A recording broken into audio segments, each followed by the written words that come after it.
இயேசு கிறிஸ்துவின் இரத்தத்தினால் மீட்கப்பட்ட அன்பு உறவுகளுக்கு ஸ்தோத்திரம். இன்றைய நாளிலும் கூட புருஷர்கள் எப்படி இருக்க வேண்டும் என்று ஆண்டவர் கொடுத்த கட்டளையை இந்த வேதாகமத்தின் வழியாக பார்ப்போமா? எபேசியர் 5ஆம் அதிகாரம் வசனம் 25. புருஷர்களே, உங்கள் மனைவிகளில் அன்பு கூறுங்கள், அப்படியே கிறிஸ்துவும் சபையில் அன்பு கூர்ந்தார். ஆம், அன்பு உறவுகளே, சகோதரனே, ஆண்டவர் சொல்லுகிறார், உங்கள் மனைவியில் அன்பு கூற வேண்டும். நாம் வேறொரு பெண்ணை பார்த்து இவள் அழகாக இருக்கிறாள் என்று இச்சிக்கக்கூடாது. அது தேவனுடைய கட்டளைகளில் 3வது கட்டளையாக இருக்கிறது. என்னவென்றால், விபச்சாரம் செய்யாதிருப்பாயாக. யாத்ராகமம் 20:14 சொல்லப்பட்டிருக்கிறது, விபச்சாரம் செய்யாதிருப்பாயாக. இது புருஷர்களுக்காக நம் தேவனாய் கர்த்தர் கொடுத்த கட்டளை. புருஷர்கள் என்றால், கணவன் என்றால் தன் மனைவியை தான் நேசிக்க வேண்டும், அவள் மீது தான் அன்பு செலுத்த வேண்டும். அவள்தான் நமக்கு, நம் சரீரத்துக்கு சொந்தமானவள். நம்முடைய சரீரத்துக்கு அவள்தான் சொந்தமானவள். ஆகவே இது கணவன் மனைவிக்குள்ள கடவுள் கொடுத்த, ஏற்படுத்தி கொடுத்த உறவு. ஆகவே இதை தவறான முறையில் எந்த ஒரு புருஷர்களும் பயன்படுத்தக்கூடாது. ஆகவே தான் வேதாகமத்தின் வழியாக பார்க்கும் பொழுது எபேசியர் 5:28, அப்படியே புருஷர்களும் தங்கள் மனைவிகளை தங்கள் சொந்த சரீரங்களாக பாவித்து அவர்களில் அன்பு கூற வேண்டும். தன் மனைவியில் அன்பு கூறுகிறவன் தன்னில் தான் அன்பு கூறுகிறான். மனைவியினிடத்தில் அன்பு கூறுகிறவன் தன்னை தான் அன்பு கூறுகிறவனாயிருக்கிறான். எந்த ஒரு மனிதனும் தன்னுடைய சரீரத்தை கெடுத்து கொள்ள மாட்டான். எந்த ஒரு மனிதனும் தன் உடலில் காயம்படுவதை தானே ஏற்படுத்தி கொள்ள மாட்டான். அதுபோல தான் சொல்கிறார் ஆண்டவர், தங்கள் மனைவிகளை தங்கள் சொந்த சரீரங்களாக பாவித்து அவர்களில் அன்பு கூற வேண்டும். தன் மனைவியில் அன்பு கூறுகிறவன் தன்னில் தான் அன்பு கூறுகிறான். நம்மளுடைய மனைவியிடம் அன்பு செலுத்தும் போது நம்மளுடைய சரீரத்தில் நாம் அன்பு கூறுகிறோம் என்று ஆண்டவர் சொல்லுகிறார். ஆகவே கணவன்மார்கள் என்ன செய்ய வேண்டும் என்றால், தன் மனைவியோடு அன்பு செலுத்த வேண்டும், தன் மனைவியோடு நேரங்களை செலவு செய்ய வேண்டும். இன்றைய காலகட்டத்தில் பார்ப்போமானால், பணம் சம்பாதிப்பதே நோக்கமாக கொண்டு காலையில் எழுந்தவுடன் பரபரப்பான வாழ்க்கை. காலை எழுந்தவுடன் புறப்படுவாங்க, வேலைக்கு போவாங்க, திரும்ப லேட் நைட்டில் வருவாங்க, 10 மணிக்கு வருவாங்க, 11 மணிக்கு வருவாங்க. வந்தவுடன் என்ன செய்வாங்க? அன்பாக 4 வார்த்தை பேச மாட்டார்கள். வந்தது என்ன ஏதுன்னு பார்த்துட்டு சாப்பிட்டு உடனே தூங்கலாங்கிற எண்ணத்துக்கு வந்துடுவாங்க. ஏனென்றால் இவர்களுடைய நோக்கம் எல்லாம் பணம் சம்பாதிப்பது தான். பணம் எல்லா தேவைக்கும் அவசியம். நம் தேவைகளை பூர்த்தி செய்வது பணம் அவசியம். ஆனால் நம்முடைய ஆசீர்வாதத்தை இழந்து அந்த பணத்தை நாம் சம்பாதிக்க வேண்டிய அவசியம் இல்லை. குடும்பங்களில் புருஷர்கள் என்ன செய்ய வேண்டும் என்றால், மனைவியிடம் அன்பு செலுத்த வேண்டும். குறித்த நேரத்திலே நாம் என்ன செய்ய வேண்டும்? மனைவியினிடம் அன்பு செலுத்த வேண்டும், பிள்ளைகளோடு பேச வேண்டும். நாம் சாப்பிடும் பொழுது கணவன் மனைவியாக அமர்ந்து சாப்பிட பழகி கொள்ள வேண்டும். கணவன் மனைவி பிள்ளைகளாக அமர்ந்து சாப்பிடக்கூடிய நேரங்களை ஒதுக்க வேண்டும்.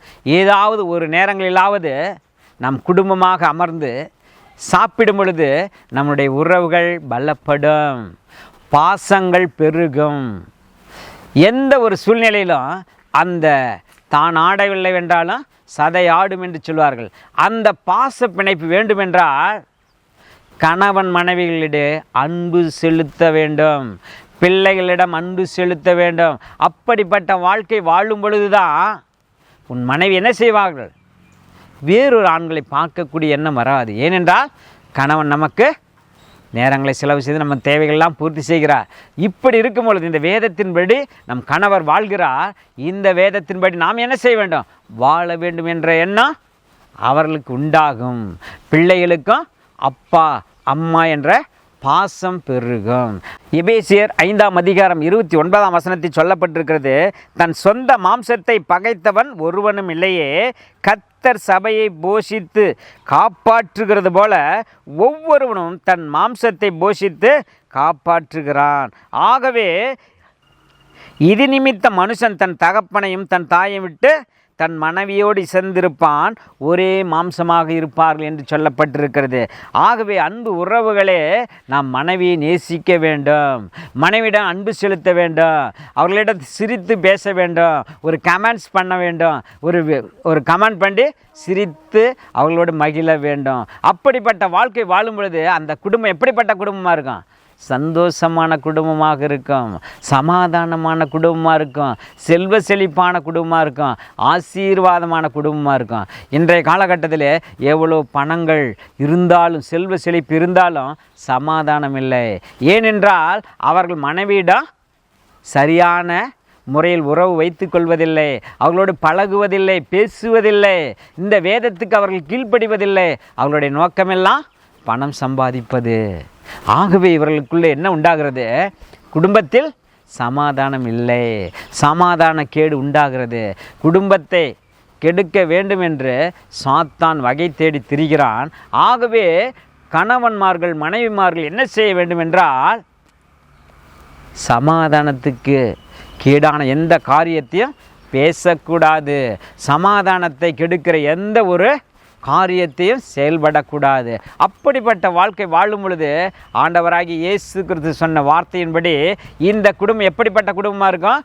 தேவனால் ஆசீர்வதிக்கப்பட்ட குடும்பமாக இருக்கும், கர்த்தருடைய நாமத்தை மகிமைப்படுத்துகிற குடும்பமாக இருக்கும். மீண்டுமாக இன்னொரு வேதாகமத்தின் வழியாக ஒரு வசனத்தை பார்ப்போம்.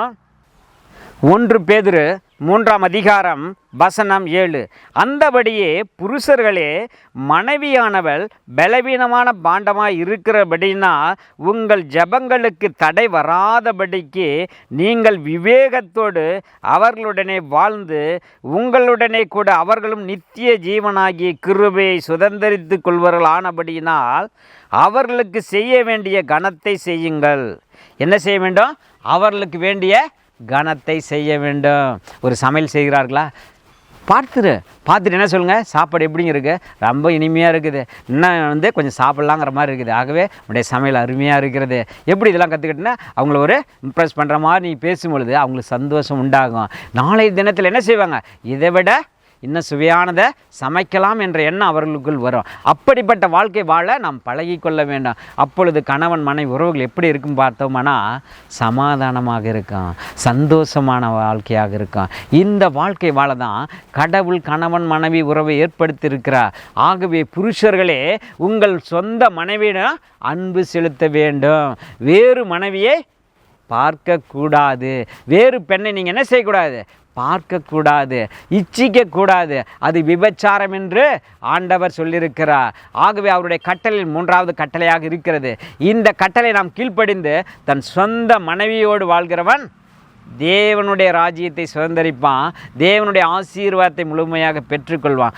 அன்பு உறவுகளே, அன்பு சகோதரனே, இந்த நாளில் கூட இந்த வேத வசனத்தின்படி நீங்கள் கீழ்ப்படிந்து என்ன செய்ய வேண்டாம்?